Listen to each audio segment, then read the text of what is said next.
and the 21st head coach in the history of the Buffalo Bills. Kind enough to join us. Joe Brady is here on the program. Great to see you.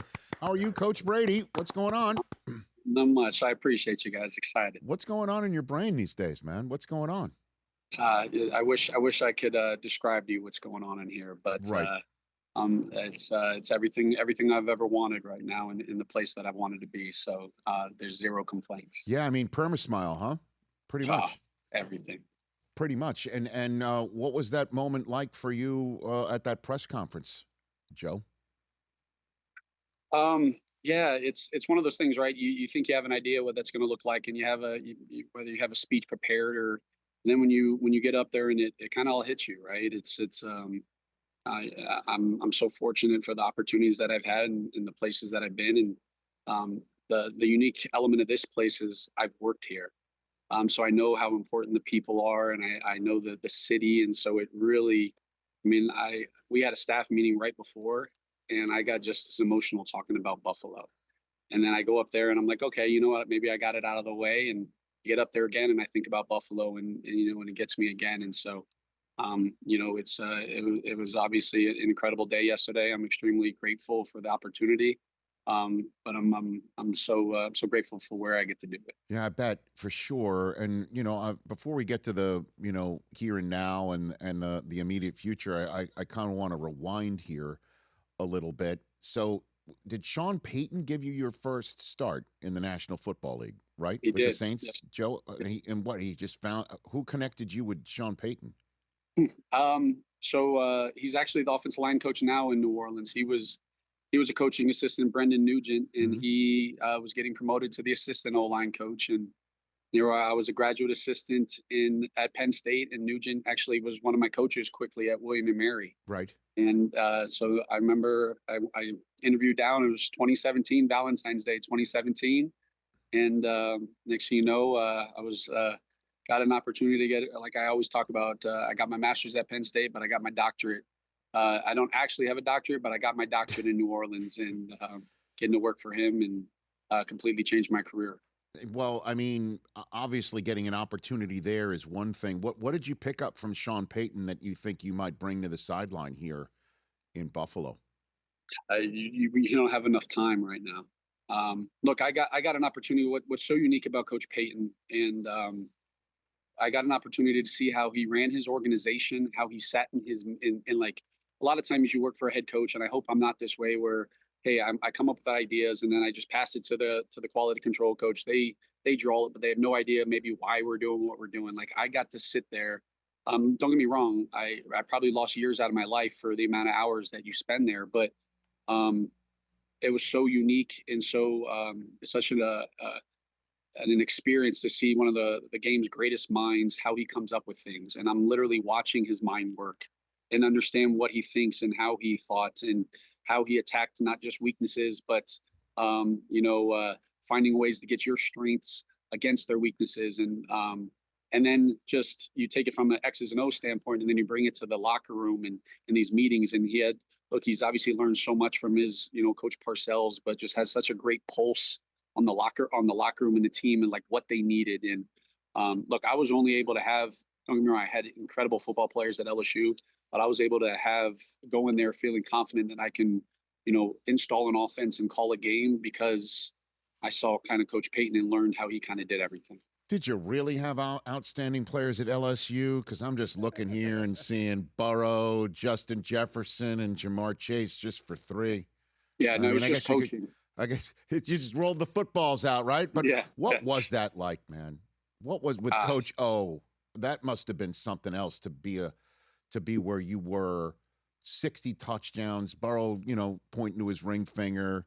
Some of the best that we have seen in the NFL, young players all together with you, helping, put it together. What was that like, man, well, for I you? mean, it starts with Coach O. Like when you really think about it, I mean, he's LSU's head football coach, and he goes and hires a coaching assistant, a guy that's never even had a room before. It wasn't like I was the quarterback coach at LSU in New Orleans, right? I'm the assistant to the assistant, right? Like Drew Brees, if I didn't get him coffee, but if he needed coffee, I'd probably be getting it for him, right? And next thing you know, he's trusting me kind of change the landscape of his organization. And I try to put myself in those shoes. Like, would I have been able to do that?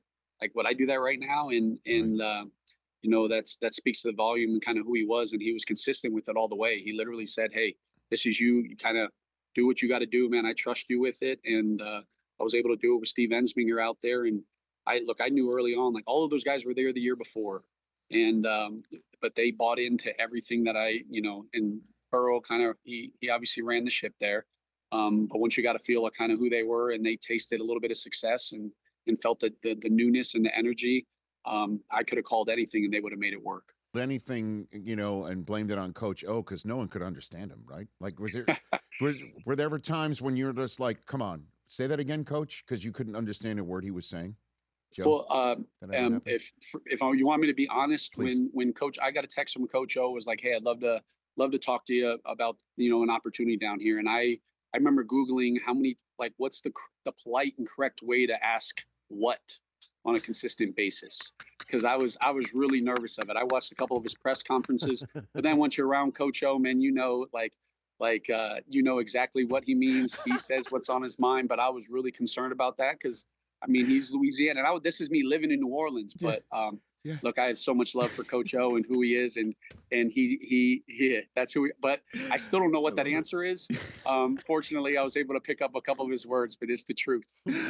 That is so funny. Oh Yeah. my gosh. Joe Brady here on the Rich Eisen Show. Okay, so let's get to the here and now. Your relationship with one of the best of all time and a human too, man, in Josh Allen. Walk me through what your relationship is with him, Joe Brady. How do you Yeah, describe it? yeah. It's honestly, it's hard to kind of put into words. And like he's the best. He's the best in the game, right? And we're all good coaches when we coach good players. I'm understanding of that, but he's helped elevate. He's changed how I coach. He's changed the mindset, and the way that I go about when I prepare, and the confidence I go into it in games. And you gotta understand, I was let go in Carolina. I was let go in Carolina 12 games into my last year there, right? And so I'm coming here, and I give Coach McDermott so much credits for, like, I can't thank him enough to give me the opportunity to kind of lead his organization. Like when you coach Josh Allen, I mean that's the organization. And it meant the world to me because I'm coming from a place where I was, man, I just got let go. What's this look like? And Josh accepted me and accepted coaching, and our relationship has just grown where we can be completely honest with one another. We don't agree on everything. We can butt heads. We can hold each other accountable, but we know that we each love each other, and all we care about is each other's success. And I want Josh Allen to get everything that he deserves. Like that's why I do what I do. I see the way that he plays the game. He plays the game the right way, the way that he should be hosting trophies. And that's all I want from him. I mean, look at that right there, right? Like I'm seeing him stiff arm guys. Like he's a quarterback.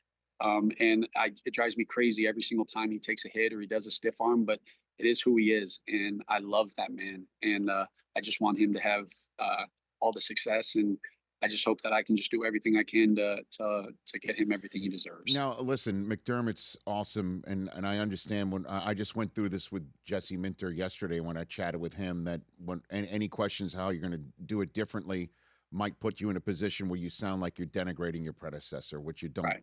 So that's my way of setting this up. But I'm imagining, McDermott clearly delegated lots to you, but not 100%. I mean, head coaches have final say on a lot of things. How will things potentially be different now that you have the final say on everything, Joe Brady? Yeah, I think the biggest thing is just understanding, and like I said it yesterday, I'm walking into this organization in a much better way, in a much better position than when Coach McDermott did. And the expectations and everything that comes with it. And we have to embrace that. And we got to work for it. There's nothing that's going to be easy about it, but it can't just be Sean McDermott out, Joe Brady in, and then and it's just business as usual. And I think that's important for everybody to kind of understand in the organization that there's going to be a different energy and a different vibe by the way that we do things. And that's not changing the culture. That's not saying what we did wasn't working. But that just saying that, hey, there needs to be a different element and a different mindset by to that so that we can ultimately get what we want and what the city of Buffalo deserves. And there's going to be change, and I think the guys are going to feel it. And it's important that they feel the different energy and the vibe in the off season when they show up. And I hope that my hope is that the team takes on the identity that I believe our offense kind of did last year, of everybody playing together and caring more about the man next to them's success than their own. And I'm excited. This is the time of the year where you don't get to be with the guys, and it's going to drive me crazy. So I'm grateful that the new coaches the players get to come in early. So because we coach because of our players. Have you reached out to Keon Coleman? Absolutely. Can you share me the conversation and how he is? Because was he front and center for a lot of conversation prior to your hiring, and based on the press conference that announced the departure of Sean McDermott, Joe. Yeah, there was a little party yesterday we had yesterday, and I told him exactly what I told Keon. I told Keon that the best thing that's ever going to happen to Keon Coleman is that I got named head football coach.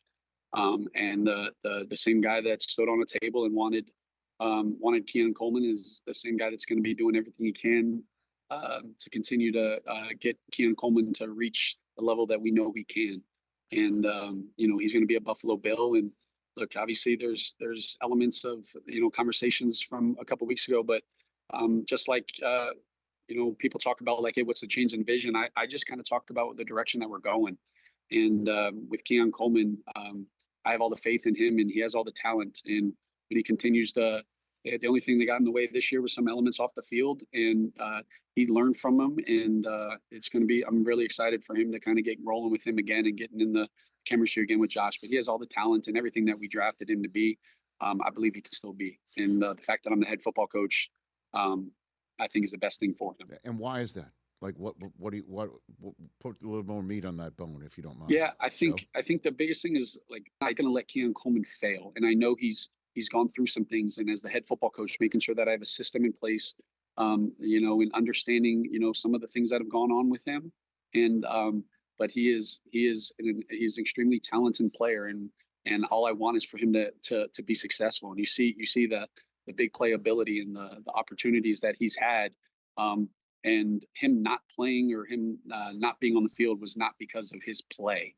I think just putting a system in place, and I think no matter what, even if we do nothing, he's going to be better because of this year and going through this stuff and not having an opportunity to play football. But the confidence and belief that I had in him and have in him isn't going to change, and we're going to do everything we can so that he can be successful.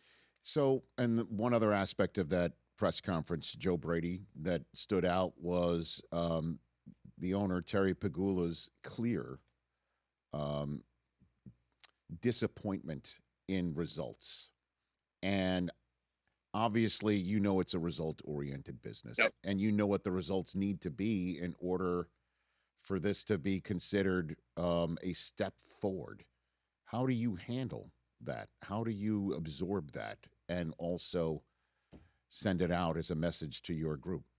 Yeah, I think there's a standard here in Buffalo, and there's expectations here in Buffalo, and we're going to embrace it. Like we're not going to shy away from it. Like no one rises to low expectations. It is what it is. I'm not going to work any harder than I would have been if I was taking over a 1-15 team. Like there's an expectation, there's a mindset, there's a way that I go about things, and I don't feel like I have to change who I am, because now that I'm in the head coaching role, like this is the same work ethic, same approach that I had when I was working for Coach Payton, when I was a GA for James Franklin.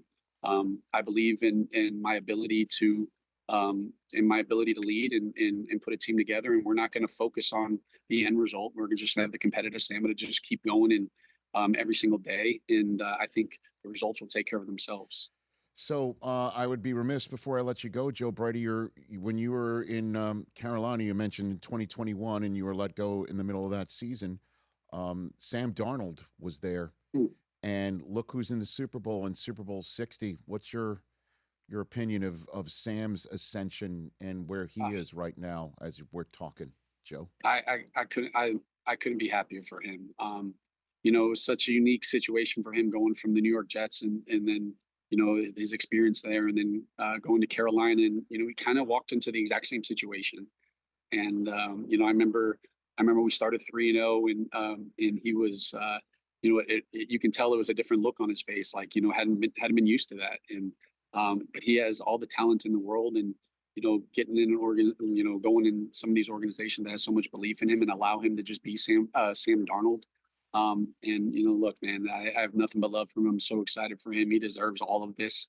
And it speaks volumes to a guy like that. Has gone from organizations, has been doubted, has had to been a backup, and gets the opportunity again, makes the most of it, and has to go do it again. I mean, he's been doubted, and he's got an opportunity to go hoist the trophy, and I couldn't be happier for him. Man, this league, that's the only thing I could say, right? This league, that you wind up going to Carolina after you have that success. There's remarkable success at LSU. It doesn't work out for you. And in 2021, you're let go.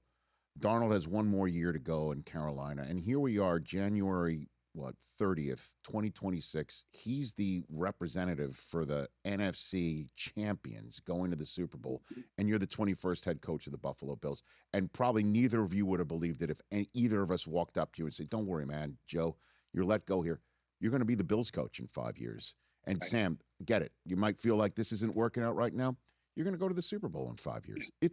You can't make this up. No, You you can't. can't. You You know? can't.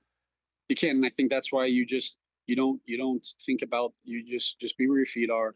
Do what you have to do, and if you're concerned about the next move, or what the future looks like, you're not going to do the best job you can be in your current job. And I had to call it a step backwards. I got to coach Josh Allen, but I wanted to call plays immediately, and I needed to humble myself and say, hey, I've been in one opportunity for so long, Mm. in the same system, in the New Orleans system for so long. I need newness, and it might open doors for me to be a part of something and open my eyes. And I think Sam was the exact same situation, going out to San Fran, what it did for him, and when he got those opportunities again. So I'm so excited to watch him play next week. Well, and I'm excited for you, Joe. I mean, talk about a position in Buffalo, going into a new stadium with a fan base that just adores the Mhm. team, and vice versa. And you get to coach Josh Allen, which is a dream come true, and you're already connected to him in a way. And I think he's even going to be better when he's a dad. You know what I mean? Like this, it Oh changes yeah. your life, and it changes who you are as a professional. And I couldn't congratulate you enough. So congrats, man. Thank you so much. I appreciate All right, that. man. I'll see you at the combine.